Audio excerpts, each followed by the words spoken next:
여러분 정말 하루 마무리 잘하고 계시죠? 뉴스파이터 김명준입니다. 미투 무슨 뜻일까요? 가해자들은 이렇게 생각하지 않을까요? 인생 한방 로또가 아니라 인생 한방 미투구나.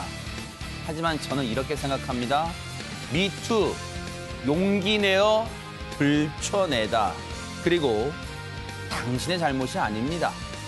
네, 원종건 씨의 전 여자친구가 용기를 내서 그와 함께했던 1년치 다이어리 일기장을 공개했습니다. 1월 29일 뉴스파이터 그 다이어리를 조심스레 넘겨보도록 하겠습니다. 뉴스파이터 60초 후에 돌아오도록 하겠습니다.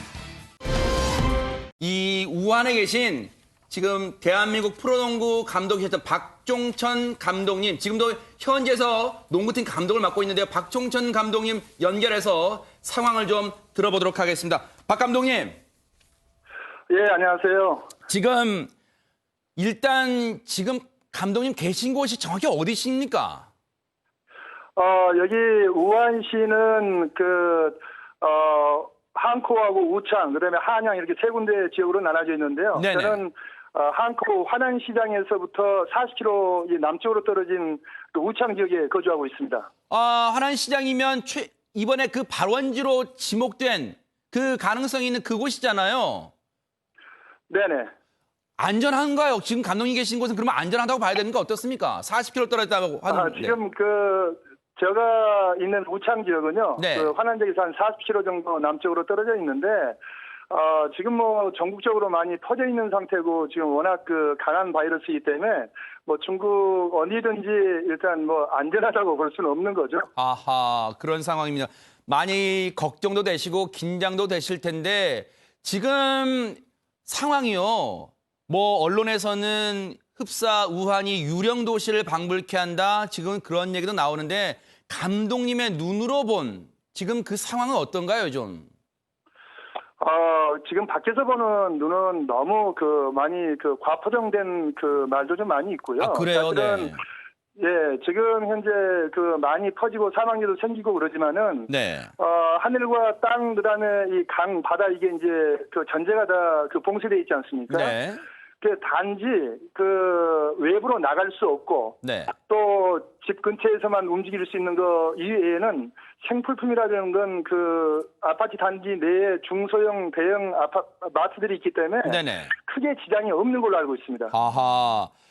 생필품 하니까 제일 먼저 떠올리는 게 아무래도 지금 물이 가장 소중할 텐데 식수 공급은 원활한가요? 지금 언론 보도를 보니까 물이 부족해서 이 수돗물을 끓여서 먹는 상황도 있다 이런 얘기도 들리는데 실제 어떻습니까? 중국 보통 사람들은 수돗물을 끓여서 많이 먹고요. 네. 근데 이제 저 같은 경우는 여기 와서 이제 생수를 조달받아서 먹는데, 네. 제가 있는 동안에 2월 초에 시합이 있어서, 네. 사실 여기 시합 끝나고 들어가려고 했던 건데, 갑자기 이게 폐렴 바이러스가 많이 확진이 되면서 네. 지금 통제가 됐거든요. 아하. 그러다 보니까 조금 부족한 부분이 있어가지고, 그 부족 부분은 조금 체육국에서 좀 또 조달해주고요. 네. 좀 모자란 부분은 제가 또 여기서 수돗물 끓여서 먹으면 되죠. 네. 지금 박 감독님도 이번에 우한 교민 수송 전세기 탑승 신청하셨죠? 네네네. 네. 네. 그러면 지금 30일과 31일 이틀에 걸쳐 오는데 감독님은 지금 어느 날짜에 오는 걸로 혹시 신청이 되셨나요? 제가 지금 신청자 명단을 보니까 30일, 31일 이렇게 나눠져 있지는 않은데요. 아하. 지금 아마도 노약자라든가 또는 좀 불편한 어린애들, 아하. 또 장애인 이런 사람들이 먼저 타고 네. 그다음 순서라 그러면은 저 정도가 아마 30일 날 마지막 비행기 정도는 되지 않겠나 이렇게 예상하고 있습니다. 네. 앞서도 잠깐 저희가 이 스튜디오에서 그 얘기 해봤습니다만 교민들이 일단은 네 곳의 집결지를 모여야지 셔틀버스를 탈 수 있다. 그렇다면 지금 우한 시내 대중교통이 이미 통제된 상황에서 집결지로 가는 것도 만만치 않을 것 같다 이런 얘기를 했는데 어떻게 보세요? 지금 그 영사관에서 인솔자 4명을 그 지정을 했어요. 네네. 우한 시내 각 그 4군데, 우창, 그다음에 한코, 네. 한양, 네. 왕커, 네. 우한대학교 이렇게 4군데 그 지역별로 나눠서 인솔자를 그 배정을 해놨거든요. 그래서 네. 그 근처에 사는 그 교민들은 그쪽으로 그 집결할 수 있게끔 카톡방을 열어서 그 인솔자가 전부 다 지금 취합하고 있는 상태입니다. 아, 대응을 잘했네요, 진짜로. 네.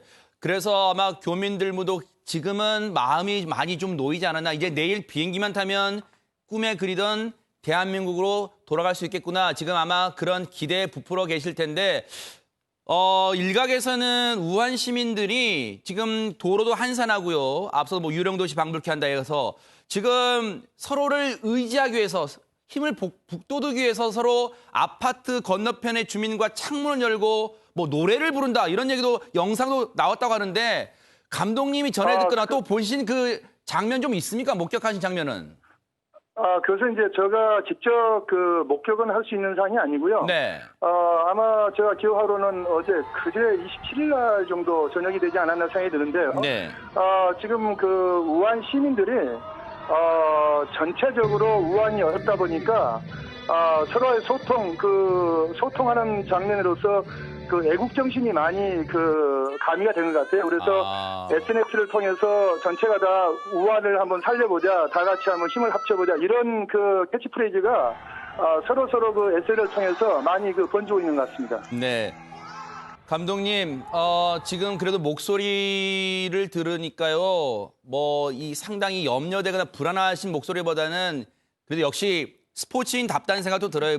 긍정적인 면 보시고 또 이 항상 밝은 생각하신다는 면도 있고 하니까 주변에 계신 다른 교민들께도 그런 긍정적인 힘을 좀 널리 전파해 주시길 부탁드리고 무사히 귀국하시기를 뉴스파이터도 기원하겠습니다. 고맙습니다. 네, 감사합니다. 네.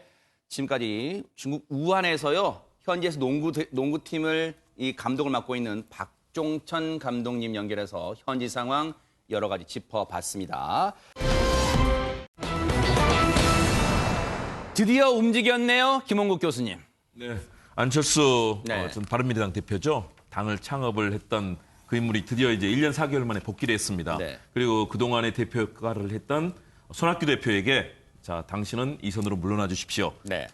비대위원장을 제가 하겠습니다라고 제안을 했습니다. 네. 손학규 대표가 CEO가 갑자기 대주주가 나타나서 CEO에게 물러나라고 하는 것 같은 모욕감을 느꼈다라는 오너가 CEO한테 그렇습니다. 그런 기자회견을 했고요. 네. 드디어 오늘 안철수 전 대표가 그렇다면 나는 탈당하겠다. 아하. 이제 그렇게 되면 이제 또 다르게 신당을 만드는 형식이 될 텐데요. 네.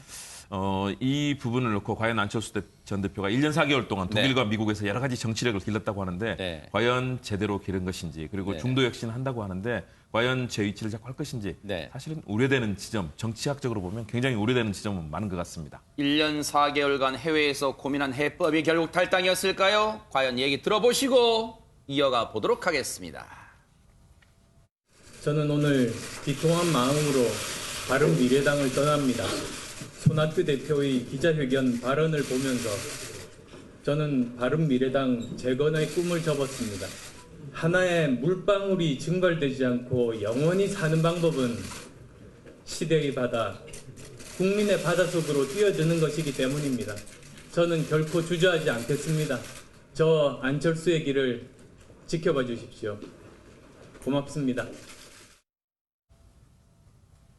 그런데 사실 두 사람이 연휴 기간에 만났잖아요. 김기혁 아나운서. 그때는 뭐 손 대표가 덥석 안철수 전 대표 손도 잡고 해가지고 약간 안 대표가 당황도 했지만 화기애애한 장면도 연출하려고 했잖아요. 예, 맞습니다. 네. 뭐 꽃다발까지 전달을 하면서 사실상 분위기는 초반에 만날 때는 좋아 보였습니다. 네. 그런데 이 만난 자리에서 안철수 대표가 이제 안철수 전 대표가 손학규 대표에게 제안을 했다는 겁니다. 당을 재건하기 위한 요구사항이 있었던 건데 비상대책위원회로 전환을 하고 자신에게 비대위원장을 맡겨달라라는 네. 식의 이제 요구를 했던 거예요. 그러면서 이제 오늘까지 손학규 대표가 그 답변을 해주기를 바랐던 건데 손학규 대표의 기자회견 내용은 말씀을 하셨던 것처럼 회사 오너가 CEO를 해고하듯이 네. 일방적으로 통보를 했고 당권을 장악하겠다는 생각은 생각밖에 들지 않는다라는 네. 이제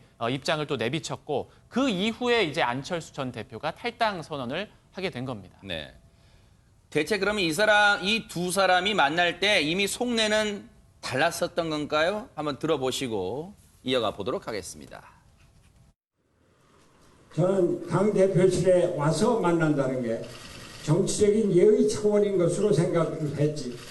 많은 기자, 카메라를 불러놓고 저에게 물러나라고 하는 일방적인 통보, 언론에서 말하는 소위 최후 통첩이 될 것이라고 하는 것은 상상도 못했습니다. 개인 회사의 오너가 CEO를 해고 통보하는 듯 말입니다. 여러 처해 있는 상황들이 다르고 지금까지 고생하셨기 때문에 오해를 하셨을 수도 있습니다만 저는 원래 그렇게 무례한 사람이 아닙니다. 저는 항상 그 예의를 갖춰서 말씀드리는 사람이라는 점 알아주셨으면 좋겠습니다. 시참말로 상황이 이렇게 됐어요. 임방글 변호사님. 이런 표현 쓰면 저 싫어할 테니까 일단은 어떨 때는 모셔온 분이잖아요. 손 대표는 당이 그렇죠. 위기 상황에서. 그런데 어쨌든 창업주들 다 유승민 의원 떠났죠. 안철수 전 의원 떠납니다. 창업주들 다 떠납니다 지금. 회사를. 그래서 지금 이 바른미래당이 이게 다 완전히 분리가 다 돼버렸잖아요. 그래서 이게 거의 이렇게 돼서 너무 위험한 거 아니냐, 이제 이 존폐가 달린 거 아니냐 이런 목소리까지 나오는데요. 왜 이렇게 두 분이 이 손학규 대표와 안철수 전 의원이 이렇게 안 좋게 지금 언론에 비춰지고 있을까? 원래는 처음에는 사이가 좋았잖아요. 예전에는 손학규 대표가 직거를 했을 때, 정계 은퇴를 선언하고 직거했을 때 어떻게 보면 모셔왔던 사람도 안철수 전 의원이라고 볼 수 있고요. 근데 제가 기억하기로는 분명히 작년 말에 안철수 전 의원이 복귀하면 환영하고 내가 내 대표직도 내려놓겠다 하고 언론에 인터뷰한 것으로 저는 기억을 하고 있거든요. 저도 기억해요. 근데 네. 본인은 그런 얘기 안 했대요. 또 오늘 신문 보니까 그런 얘기 안 했답니다. 네, 그래서 이게 정말 정치는 모르겠구나. 비정치 전문가인 저로서는 네. 정치 비전문가인 저로서는 정말 어렵네요. 네. 그러면 다음 수순은 뭐예요? 김홍규 교수님. 안철수 전 대표의 다음 수순은 뭡니까 그러면? 일단 독자 신당을 창당하겠죠. 왜냐하면 본인이 움직일 수 있는 공간을 만들어야 되고요. 특히 선거제 개혁으로 해서 비례정당이 이제 3% 이상만 넘는 득표를 한다면 당에서 비례의원들을 받지 않습니까? 저는 안철수 전 대표가 그런 구상들 그리고 가능한 한 손학규 전 대표랑 같이 하는 그림도 생각해봤겠지만 결국은 본인 혼자 하는 방식으로 가겠는데요. 저는 같이 새로 만들어지는 보수 통합에는 들어가지 않을 걸로 봅니다. 왜냐하면 그중에 원오브댐으로 들어갔을 때는 자유한국당 108석 아닙니까? 네. 또 새보수당 같은 경 8석입니다. 그렇다면 네. 현재 비례 의원들은 탈당을 할 수가 없습니다. 당을 탈당하는 순간 안철수 전 의원을 추종하는 그런 의원들은 바로 의원직을 잃게 됩니다. 비례대표 의원들이기 때문에. 그렇습니다. 네. 그랬을 때 통합했을 때 과연 어느 정도 지분을 받을 수 있을 것이냐 네. 역할을 할 수 없거든요. 그렇다면 결국은 저는 독자 신당으로 가서 이번에 열심히 노력해서 비례대표, 이 교섭단체의 의석을 만드는 그런 정당을 만들고 선거연대를 할 거다라고 봅니다. 그런 그림이 있고요. 손학규 대표도 대한신당이라든가 또는 뭐 민주평화당 같이 해서 3%를 넘는 그런 득표율로 충분히 만들 수 있다는 그런 생각들을 하고 있는 겁니다. 그렇기 때문에 각자의 정치적인 셈법이 다르고 안철수 전 대표는 결국은 대선까지 생각하기 때문에 본인의 이미지를 만들겠다는 그런 아주 강한 집착이 있는 것으로 보입니다. 네. 일각에서는 사실 이런 우스갯소리도 나오겠어요. 안철수 전 대표의 전공은 바이러스 치료가 아니라 창당이겠다. 뭐 이런 우스갯소리도 나오겠지만 글쎄요. 결국 기대하는 건 어게인 2016년, 즉 안철수 바람이 이번 총선에서도 다시 불 수 있겠느냐. 여기에 관심이 모아질 것 같습니다. 저는 안철수 씨에게 새로운 별명을 지어주고 싶어요. 뭘까요? 미스터 비엔날레.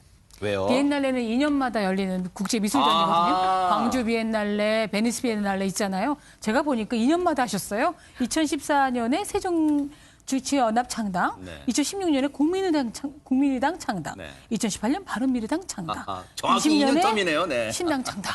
그런데 문제는 제가 지난주에 뉴스파이터 안 나왔잖아요. 네. 근데 사람들이 저를 벌써 기억을 못하고 잘렸냐고 그러더라고요. 그거 자주 나오세요. 그러니까. 1주만 안 나와도 이렇게 기억에서 네. 멀어지는데 수시로 외국 가고 그러는데 젊은 사람들이 안철수 모르는 분 무지 많아요. 네. 이렇게 비워놓고 와서 아주 비우시든지 이렇게 되면 그다음에 이 모든 4개의 당이 정치 이념도 또 다 달라요. 네. 그래서 무슨 정치를 하고 싶다는 건지 네. 새 정치가 좀 헷갈려서 네. 국민들을 그 설득시키는 게 문제라고 생각합니다. 안철수 전 대표 셈법 복잡할 거예요. 생각과 현실이 다르구나라고 느낄까요? 다음 행보는 뭘지 뉴스파이터가 따라붙어 보도록 하겠습니다. 뉴스파이터 오늘 준비한 내용은 여기까지입니다. 함께해 주신 여러분 고맙습니다.